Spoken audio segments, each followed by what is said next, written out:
In Street Fighter 6, if two attacks hit on the same exact frame, this is what's known as a trade. Neither attack nullifies the other, and both attacks will go through. This video was inspired by a tweet from Twisted Jago, where he showed a setup off of a safe jump that forced a trade if the opponent hits a button. If the opponent tried to throw, they get hit. If the opponent tried to jump, they also get hit. And if the opponent tried to hit a button, the two attacks would trade. But as the attacker, you would have more frame advantage and you could combo after the trade. This is a concept I talked about in my frame trap video, and you can find the link to that video in the description. I'll also be talking a lot about frame data, and if you don't know about frame data, I have a video for that also in the description below. Trades are something I wanted to talk about for a while. I saw seeing Jago's video as a sign. Now's the time to make the video on trade combos. Our goal is to hit on the same exact frame as our opponent, but to be using a stronger attack than they are. An easy way to do this is to put your opponent into block stun and be plus on block. In this case here, Juri is +1 on block and Cammy wants to use a 4-frame attack. If we turn on the frame meter, we can see more information. If I'm +1 and Cammy uses a 4-frame attack, that means I need to hit a 5-frame move to trade. And Juri's standing medium kick is 5 frames. So let's test this out.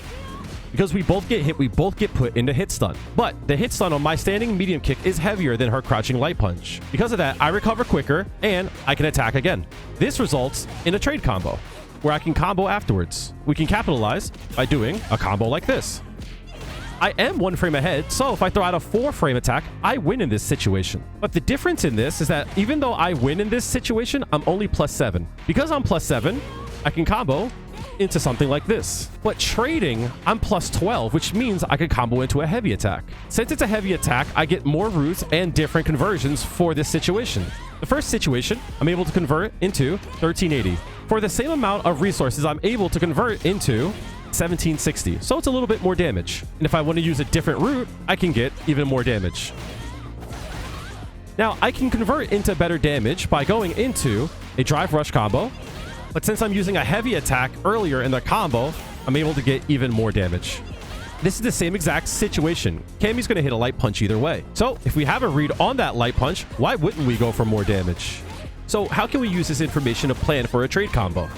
Most players will use a 4-frame light attack as a defensive option. And if I want to trade with a 6-frame attack, there's an easy way to determine this. I am going to use a 6-frame attack. Cammy will use a 4-frame attack. 6 frames versus 4 frames, that tells me that there's a 2-frame gap. If we were to be +2 in a situation, that would leave a 6-frame gap. We can see the 6-frame gap on the frame meter. 1, 2, 3, 4, 5. And this is the first frame where their attack becomes active. So if I'm +2 and use a 6-frame attack against their 4-frame attack, my next attack will hit on the same frame. If we look at the frame advantage, I'm +8 in this situation, which means I can attack afterwards. And with this knowledge, we can do combos like this. In this case, we usually would do something like this, or something like this. Now that we understand how trades and trade combos work, let's think about how we figure out what to do based on what situation we're in. There are 3 starting points that we can use to figure out what we want to do. The first is, what button do we want to use? The second is, what button does your opponent want to use? And the third is figuring out what to do based on what advantage you have. Whenever we drive rush an attack, we get 4 frames advantage, and Juri doesn't have any moves that are 0 on block. Playing around a bit, if we do this knockdown, which is common, we see that we are 26 frames advantage. Juri's dash has 22 frames of animation. So if we do this combo here, and then we dash right after, we are +4. If we are +4 after that dash and we use an 8-frame attack, we trade with that light punch. And since we use the heavy attack, we're +15 after this. So if we set up the trade here, we're +15, and we can also do forward heavy punch afterwards.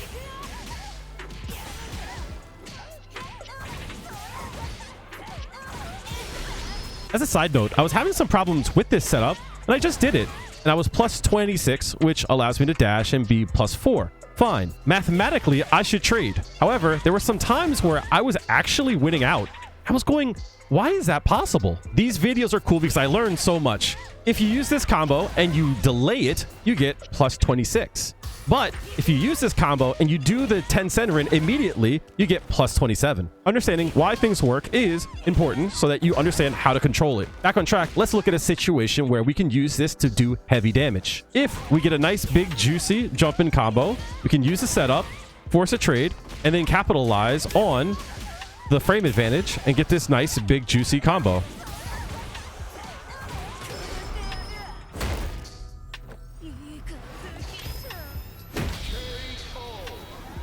The next situation is going to be based on what attack your opponent wants to use. This one was hard to recreate. Let's say your opponent wants to throw out a 7-frame attack after they block. And with that 7-frame attack, I want to trade with a 5-frame attack. My attack is 5 frames. Their attack is 7 frames. 5 minus 7 is -2. In this case, I actually have to be -2 to trade with it, and we could do so with a standing jab. You also could do this with a drive rush low medium kick. And you would think I would be able to do like a crouching medium punch, but it doesn't reach. In fact, Juri doesn't have any normals that reach in this situation. Her level 1 super is 7 frames, which you can trade right into it. This is just a demonstration on how you would figure out what advantage you need to be to trade with what you want to use. The interesting fact about frame advantage is that when I'm +2, that means my opponent is -2. So if there's a time where your opponent is +2, that means I'm -2. And if they go for a low medium kick afterwards, we can set the trade up. So we can think about things not only offensively, but defensively. And lastly, let's look at it from the perspective of you have a situation and you know your frame advantage. What can you do with it? This is a common situation where the defender blocks all of that and we're +6. Typically, the defender wants to use a light attack to sneak in and attack. And in this case here, we can beat it out by using a quick attack. Here, we're +6, and Chun-Li wants to throw out a 4-frame attack. 6 frames advantage plus Chun-Li's 4 frames, we need to be 10 frames to trade. Juri's hard punch is 10 frames. So let's test it. There we go. When we trade, we are +11. Unfortunately, this is one of the situations that mathematically we should be able to use heavy punch again. However, we're so far away that the heavy punch hits meaty and it doesn't connect. And there's not a lot of great conversions that we can use here because most attacks won't reach, even the crashing medium kick. However, level 3 does start up in 10 frames, so we can trade into it.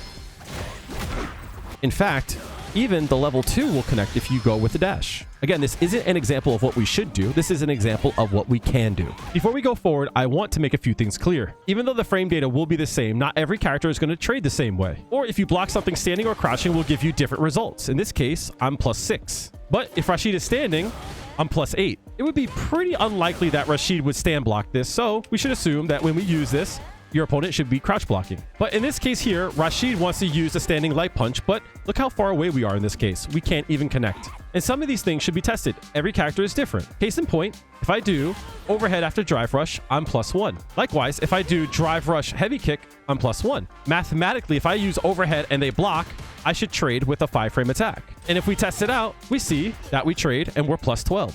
And at this range here, we should be able to connect with a heavy punch. Mathematically, everything here checks out. Going back to drive rush hard kick, we get beat out. It is the same as if we use overhead.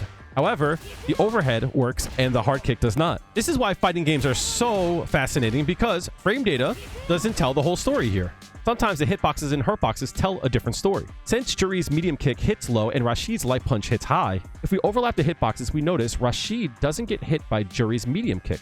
In fact, Rashid can hit Juri's hurtbox before Juri's medium kick hits Rashid's hurtbox. In fact, Rashid could be this close before Juri can even hit him. So mathematically, this should trade, but hitbox and hurtbox, Rashid will win in this situation. Basically, make sure things work before you try it out, especially with standing light attacks. The same thing happens with a few other characters like Ryu or Chun-Li. If you trade an attack, any of your cancels will not come out. In this case here, if Jamie hits a button, I trade with my forward heavy punch, but I'm also going to use a parry to drive rush. The drive rush won't come out because I'm in hit stun, so I'm always safe to use drive rush in that case. Let's say instead, Jamie goes for a throw here. When he goes for the throw, he should be hit by the forward heavy punch and my drive rush will come out. Same thing applies if Jamie tries to jump out of the corner. If Jamie tries to jump out of the corner, he'll get hit by the forward heavy punch and I can confirm a combo for that.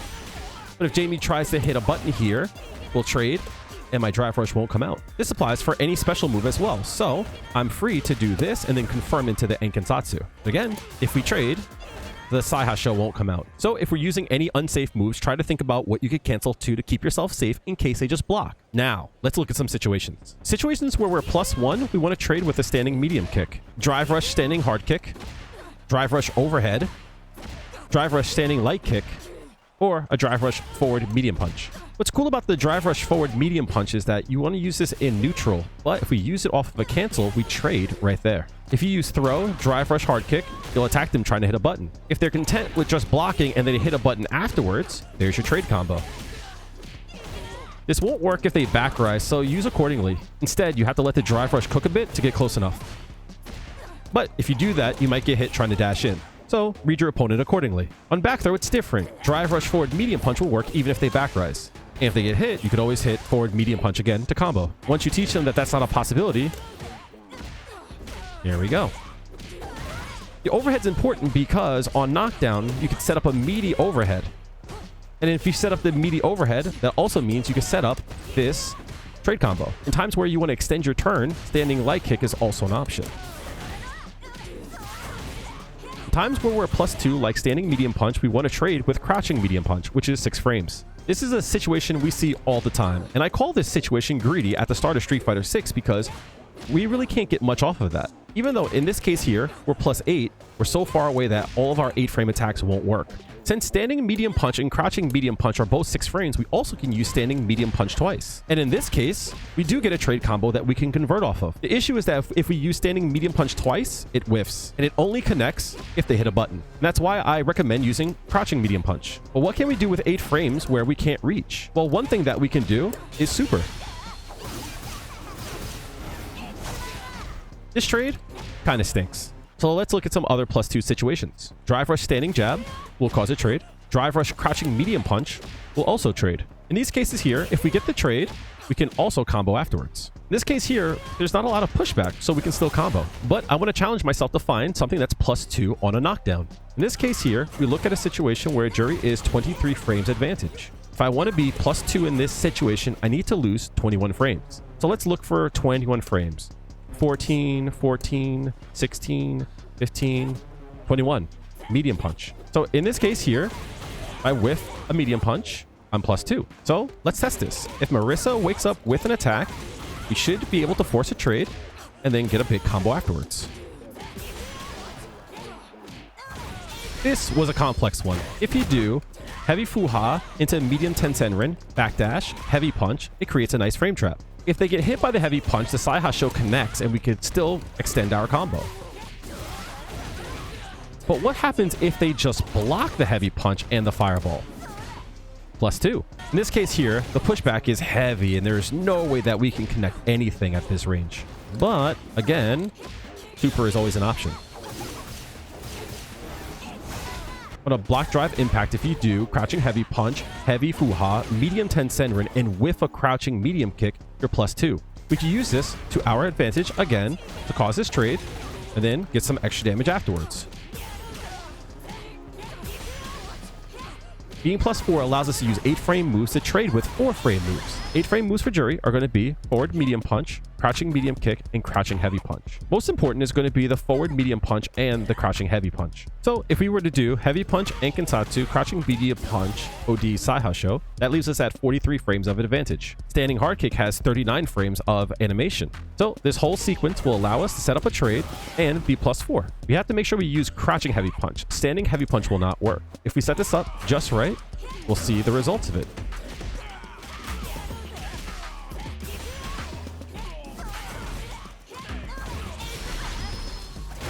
Sometimes when you knock someone down, they'll walk backwards to avoid throws.